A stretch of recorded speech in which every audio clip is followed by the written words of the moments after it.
নিজের হাতে ছেলের মাথা কেটে দিয়েছি। নিহত রশিদের বাপ আব্দুল আলীর জবানবন্দি। আমার সামনে ছেলেকে গুলি করে হত্যা করলো। আমার হাতে কুঠার দিয়ে বলল, মাথা কেটে দে, ফুটবল খেলবো। আমি কি তা পারি? আমি যে বাপ, কিন্তু অত্যাচার কতক্ষণ আর সহ্য করা যায়? সহ্য করতে না পেরে শেষ পর্যন্ত নিজের হাতে ছেলের মাথা কেটে দিয়েছি। পার্টির লোকেরা আমার বাড়িতে একদিন ভাত খাইছিল, এই ছিল আমার অপরাধ। রশিদ নাকি রাজনীতি করত, আমি জানতাম না। একদিন মাতু ও শাহজাহান এসে ধরে নিয়ে গেল।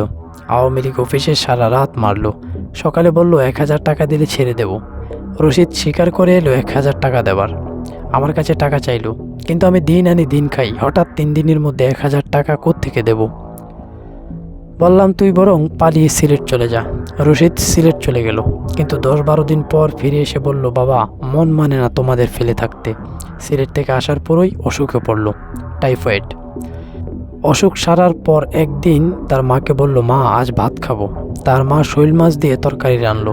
এমন সময় মুজিববাদীরা ঘেরাও করলো বাড়ি।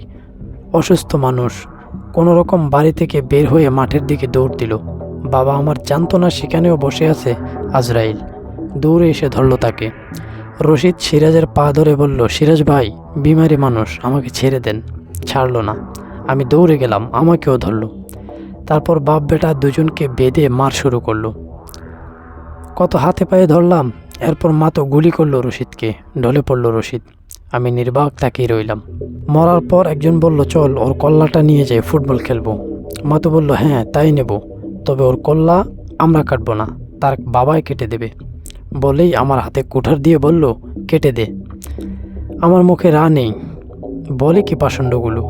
চুপ করে আছি দেখে বেদম পেটাতে শুরু করলো। বুড়ো মানুষ কতক্ষণ আর সহ্য করা যায়?